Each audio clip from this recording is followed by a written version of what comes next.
30,000 fans, 300 cops, one serial killer, no escape.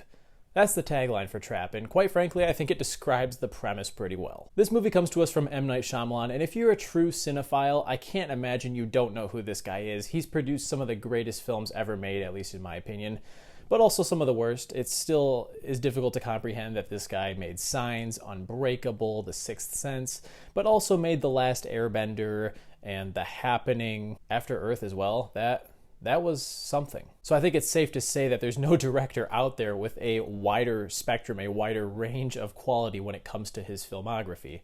Lately, he's been producing these just kind of solid thrillers with interesting premises that don't go for the big, bold, crazy twists that his movies used to, per se. Something like Knock at the Cabin, which I thought was, a fine 3 out of 5 star film. I was a little worried when I first watched the trailer for this. I thought it was a great trailer, other than the fact that I assumed it was kind of spoiling the movie's one big plot twist, that being the concert that this father and daughter are attending is actually a trap set up to catch him because he's a serial killer. Regardless of where you stand on spoilers, I don't think this is a spoiler because it's revealed super early on in the movie as well. This isn't like Abigail where they built up to this twist that we already knew was coming because we watched the trailers for the movie. Overall, the concept is great. This is always the case with M. Night lately. I mean, Old from 2021, awesome premise, and he managed to screw it up. We'll talk about whether or not he screwed this one up, but I really like the idea. Josh Hartnett as Cooper, and I don't know the actress's name who plays his daughter.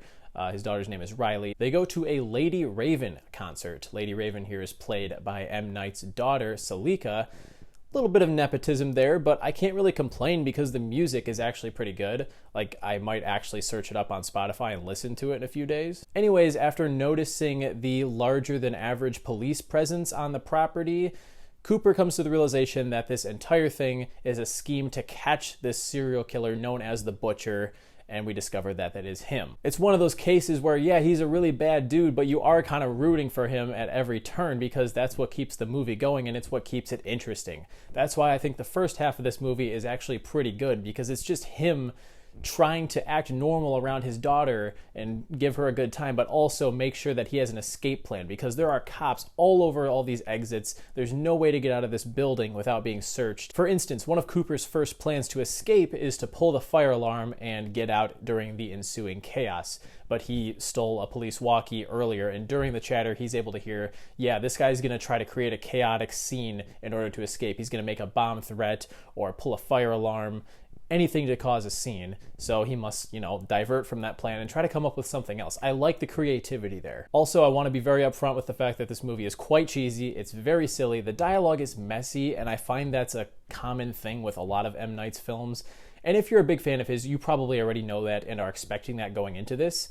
And quite frankly, I was there for it. I was fine with sitting down and watching a fun thriller that it has some intentional camp to it. With that said, I do have something called a bullshitometer, and I have a threshold on that scale. And every time this movie crosses that threshold, it annoys me a little bit more and takes me out of the film.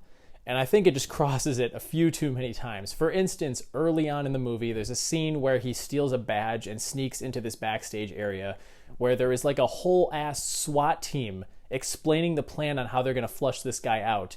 And Cooper's just standing back there, not even hiding at all, just kind of observing the entire thing. And I'm like, is nobody concerned that a civilian is overhearing all of this? And he makes an excuse by walking past them and pouring himself a cup of coffee, as if that's not suspicious. There are so many moments like that in this film that demonstrate that these are some of the most incompetent cops ever put on screen. Granted, they don't have a perfect description of this guy, but you'd think they wouldn't take any chances, especially if they're willing to literally search every single attendee as they're on their way out of the venue. Whatever, I can let that stuff slide because, again, I don't mind me some intentional camp.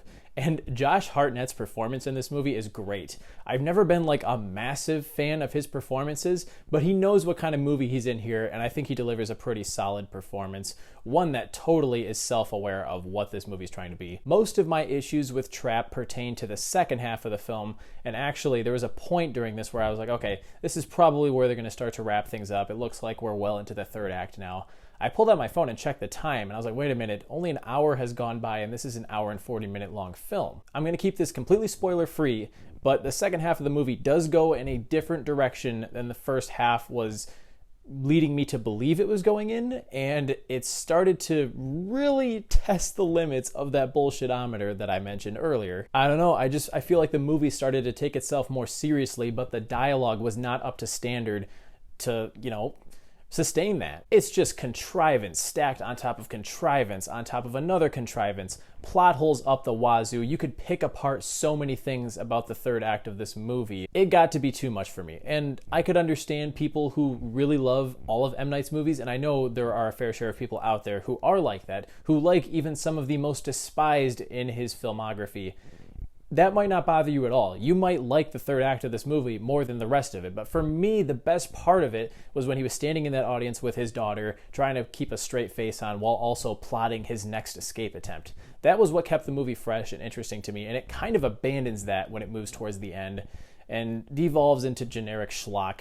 That left me a little bored too. I have to say, it goes on for so long. It's almost like they could have made this a clean 90-minute thriller and cut out some of the garbage in the third act. Worst of all, the very ending, I'm talking like last 5 minutes, were very unsatisfying. It doesn't really give you any fulfillment, any payoff to all of the buildup, which a lot of this movie is buildup to see what happens to this guy in the end. I'm gonna give Trap 2.5 stars.